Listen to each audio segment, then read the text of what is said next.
Imagine एक ऐसा मुंबई जहां ट्रैफिक जाम खत्म, मेट्रो कोने कोने तक जाती हो, सियोल जैसी चमचमाते स्काईस्क्रैपर्स।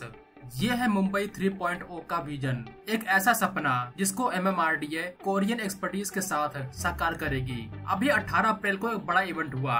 MMRDA ने साउथ कोरियन डेलीगेशन के साथ हाथ मिलाया इंडिया ग्लोबल फोरम 2025 में। लेकिन क्या ये डील सच में मुंबई को ग्लोबल हब बनाएगी या सिर्फ ये एक और अधूरा वादा है? इस वीडियो में हम इस मीटिंग के राज, मुंबई 3.0 की प्लानिंग और इसके पीछे की हिस्ट्री को जानेंगे, क्योंकि मुंबई 3.0 गेम चेंजर से कम नहीं होगा और ये कैसे कनेक्टेड होगा डायरेक्टली कोरिया की सबसे स्मार्ट सिटी के साथ। इस वीडियो में पहला और सबसे बड़ा सवाल, मुंबई 3.0 क्या है, इसको जानते हैं। ये MMRDA का एक एम्बिशियस विजन है जो मुंबई को फ्यूचर रेडी, स्मार्ट और ग्लोबल सिटी बनाने का सपना है। ये प्लान मुंबई के ओवर क्राउडिंग, ट्रैफिक और इंफ्रास्ट्रक्चर गैप को सॉल्व करने के लिए है। एक ऐसी सिटी जहां 26 मिलियन लोग रहते हैं, इतनी तो कई देशों की आबादी भी नहीं होगी और यही इस शहर की सबसे बड़ी प्रॉब्लम है। इतने कम स्पेस में इतने ज्यादा लोग, इसकी वजह से ऑन एन एवरेज लोगों के 2 से 3 घंटे ट्रैफिक में वेस्ट होते हैं। अब इस विजन को स्पीड देने के लिए 18 अप्रैल को मीटिंग हुई।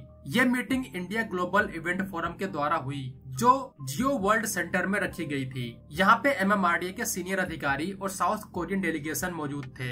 लेकिन ये मीटिंग कैसे हुई? ये अचानक से करवाया गया इवेंट नहीं था। इसके लिए 2024 से ही प्लानिंग चल रही थी। जब 2024 में डावोस के वर्ल्ड इकोनॉमिक फोरम में MMRDA और साउथ कोरियन डेलीगेशन के लोग मिलते हैं, यहीं पे MMRDA ने वर्ल्ड स्मार्ट सिटी फोरम के साथ एक MOU को साइन किया। इसके तहत Mumbai global twin cities platform का हिस्सा बना और ये पार्टनरशिप कोरियन एक्सपर्टीज को मुंबई में लाने की थी। इस बार डेलीगेशन में सियोल नेशनल यूनिवर्सिटीज के फॉर्मर SMEs मिनिस्टर, WFCF के और कनावी मोबिलिटी के ऑफिशियल शामिल हुए। ये वही एक्सपर्ट्स हैं जिन्होंने इंचियोन को $100 बिलियन की इकोनॉमी बनाने में काम कर चुके हैं। इंचियोन साउथ कोरिया की first master plan smart city project है, जिसको सन 2000 की स्टार्टिंग में बिल्ड करने की शुरुआत की गई थी। आज ये शहर स्मार्ट सिटी की एक नई डेफिनेशन है। MMRDA के संजय मुखर्जी ने इस मीटिंग को लीड किया। यहाँ पे फोकस था स्मार्ट इंफ्रास्ट्रक्चर, मोबिलिटी और इन्वेस्टमेंट पे। इस मीटिंग का बेस था मुंबई 3.0 के कोर पिलर्स, जो है transit oriented development, AI based governance, green mobility और FDI attraction. MMRDA Korean model का यूज करना चाहती है इन सभी पिलर्स को मजबूत करने में। इस मीटिंग में एक रोड मैप बनाया गया जिसके अंडर पायलट प्रोजेक्ट को डेवलप करना है, टेक ट्रांसफर और इंचियोन जैसी इंटीग्रेटेड प्लानिंग का यूज करना है। लेकिन क्या सच में ये सब काम करेगा? ये एक बड़ा सवाल है जिसको एड्रेस करना जरूरी है। चलिए पहले मुंबई 3.0 के ब्लूप्रिंट को समझते हैं, फिर जो साउथ कोरियन डेलीगेशन आया था मुंबई में, उनके काम करने के तरीके को जानेंगे।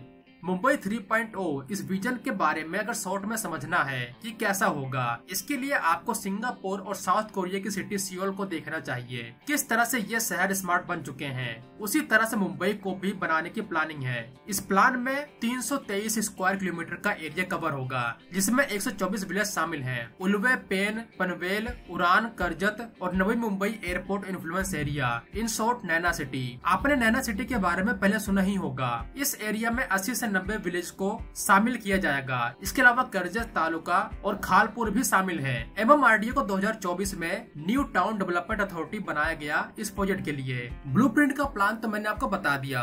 अब इसके 5 कोर पिलर को भी जान लेते हैं। पहला पिलर है रोबस्ट इंफ्रास्ट्रक्चर और कनेक्टिविटी।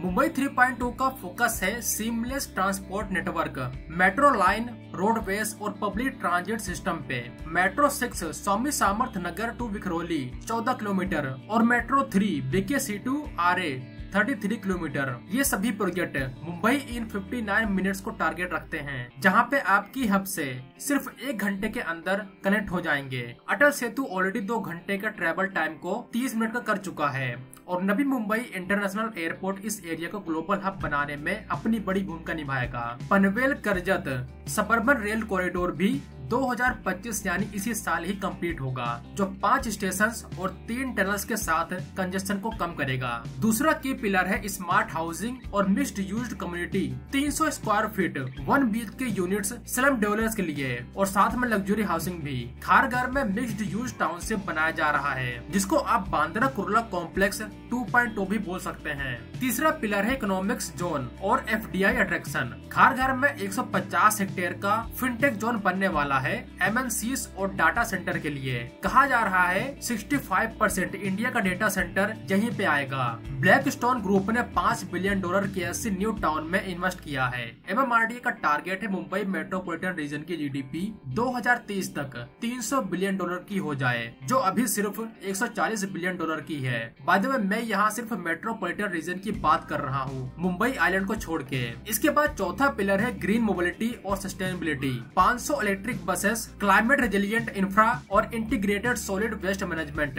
ये सब यूज KFW के साथ 100 मिलियन यूरो के लोन के साथ हो रहा है। कुल मिला के बोले तो मुंबई 3.0 नेट जीरो गोल्स के साथ अलायंस करेगा। इसके बाद पांचवा और आखिरी पिलर है AI ड्रिवन गवर्नेंस। इंचियोन से inspired AI based urban management, traffic waste और यूटिलिटीज के लिए डेटा गवर्नेंस, यह स्मार्ट सिटी का बैकबोन होगा। मुंबई 3.0 का ब्लूप्रिंट 2013 से ही बन रहा है, जब नवी मुंबई एयरपोर्ट के पास अनप्लान्ड डेवलपमेंट को रोकने के लिए नैना प्रोजेक्ट को लॉन्च किया गया। इस प्लान को बनने में टाइम लगा, लेकिन अब कोरिया के साथ पार्टनरशिप में ये अपनी स्पीड पकड़ रहा है। लेकिन हमेशा की तरह एक बड़ा और जरूरी सवाल, क्या सच में ये प्लान वर्क करेगा?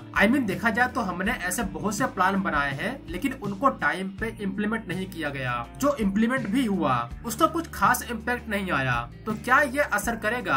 अगर इसको सिर्फ MMRDA इम्प्लीमेंट करती तो शायद इसके ऊपर शक किया जा सकता था, लेकिन इसमें साउथ कोरिया भी शामिल है। उम्मीद लगाई जा सकती है। साउथ कोरिया ही क्यों, MMRDA और भी फॉरेन एजेंसीज के साथ पार्टनरशिप कर सकता था, फिर साउथ कोरिया को ही क्यों चुना गया? इसके लिए हमें इनके काम करने के तरीकों को समझना होगा। फिर आप समझ पाएंगे कि MMRDA और साउथ कोरियन एजेंसीज में कितना फर्क है, और क्या साउथ कोरिया के साथ ये पार्टनरशिप गेम चेंजर साबित हो सकती है मुंबई के लिए। MMRDA और साउथ कोरियन डेलीगेशन की पार्टनरशिप एक स्ट्रक्चरल अप्रोच फॉलो करती है, जो 2024 डावोस MOU से शुरू हुआ। ये collaboration global twin cities platform के थ्रू हुआ। अभी के टाइम MMRDA और कोरियन एक्सपर्ट्स पायलट प्रोजेक्ट पे काम कर रहे हैं, जैसे AI ड्रिवन ट्रैफिक मैनेजमेंट और smart housing clusters. Incheon free economic zones के एक्सपर्ट्स डेटा गवर्नेंस और ग्रीन मोबिलिटी में टेक ट्रांसफर कर रहे हैं। फॉर एग्जाम्पल, इंचियोन में AI से 90% वेस्ट मैनेजमेंट एफिशिएंटली काम करता है। ये मुंबई के 40% के फेलियर रेट को सुधार सकता है। Korean trade investment promotion agency और इंचियोन फ्री इकोनॉमिक जोन के इन्वेस्टर्स नेटवर्क के थ्रू FDI को अट्रैक्ट किया जा रहा है। IFEZ ने इंचियोन में $100 बिलियन की इकोनॉमी बनाई,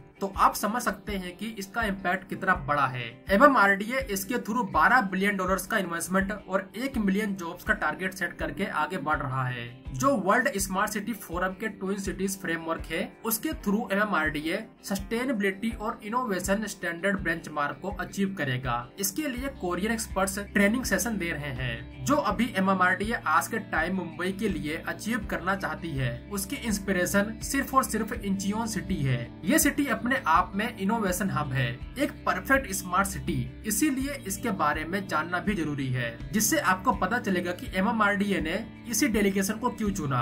अगर बात करें इंचियोन की, तो 2000 के स्टार्टिंग तक ये एक छोटा सा पोर्ट था, जहाँ पे सिर्फ 2.5 मिलियन लोग रहते थे। लेकिन 2003 में इंचियोन फ्री इकोनॉमिक जोन बनाया गया, $100 बिलियन का प्रोजेक्ट, जो सोंगडो, योंगजोंग और चोंगना को कवर करता है। इसको बिल्ड करने के लिए इस पूरे प्रोजेक्ट को 3 फेज में डिवाइड किया गया। फेज 1 2003 से 2008 के बीच में बना। इसमें रिसर्च और इंफ्रा को सेटअप किया गया। $10 बिलियन इनिशियल इन्वेस्टमेंट आया। पोर्ट्स, एयरपोर्ट और टेक पार्क बनाए गए। फेज 2 2008 से 2015 के बीच बना। यह फेज कमर्शियल डेवलपमेंट के लिए था। सोंगडो में smart city tech AI setup किए गए और $40 बिलियन का इन्वेस्टमेंट भी आया। फेज 3 2015 से 2020 तक बना। इस फेज में इस शहर का एक्सपेंशन हुआ। आज के टाइम यह शहर $100 बिलियन इकोनॉमी वाला शहर बन चुका है। जहाँ पे 90% पॉपुलेशन माइग्रेट करके आई है और यहाँ 30 मिनट ट्रेवल रेडियस के साथ स्मूथ कनेक्टिविटी है। इंचियोन की जो सक्सेस है इसमें 3 बड़ी बातें हैं जिसमें भारत अभी के टाइम बहुत कमजोर नजर आता है। पहला है गवर्नमेंट सपोर्ट। साउथ कोरिया की सरकार ने 30% बजट इंफ्रा पे लगाया और हमारे यहाँ इतना पैसा तो फ्रीबीज में बांट दिया जाता है।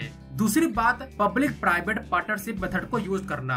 IFEZ ने सैमसंग जैसी बड़ी कंपनी के साथ काम किया जिसको MMRDA मुंबई में कॉपी करना चाहता है ब्लैकस्टोन नाम की कंपनी के साथ विद $5 बिलियन इन्वेस्टमेंट। और सबसे बड़ी बात, सिविक डिसिप्लिन। इंचियोन में 90% वेस्ट मैनेजमेंट और 0 टॉलरेंस फॉर कियोस है, जबकि मुंबई में इसके बारे में बात करना ही बेकार है। इनफैक्ट पूरे इंडिया में ही हमारे यहाँ सिविक सेंस ना के बराबर है लोगों में। इसके अलावा इंचियोन के सारे प्रोजेक्ट टाइम पे ही कंप्लीट हुए थे क्योंकि यहाँ ब्यूरोक्रेसी बहुत कम है और जो है भी वो बहुत फास्ट काम करती है, जबकि मुंबई में 40% प्रोजेक्ट लैंड एक्विजिशन की प्रॉब्लम की वजह से रुके हैं। इंचियोन में FDI के लिए 0 टैक्स है, जबकि मुंबई में 30% कैपिटल गेन टैक्स है। तो खुद ही सोचो यहाँ पे FDI को लाना कितना मुश्किल है। अगर सच में मुंबई को ग्लोबल हब बनना है, इंचियोन जैसा स्मार्ट सिटी बनना है, तो स्मार्ट गवर्नमेंट को भी बनना होगा, कुछ रिफॉर्म करने होंगे। जिस तरह से MMRDA इस प्रोजेक्ट को अप्रोच कर रही है उससे उम्मीद तो बनी है। अब देखने वाली बात होगी कि आगे इसको कैसे और कितनी तेजी से इम्प्लीमेंट किया जाता है। तो होप कि आपको ये वीडियो काफी इंफॉर्मेटिव लगी हो। इसी के साथ इस वीडियो को एंड करते हैं। जय हिंद दोस्तों।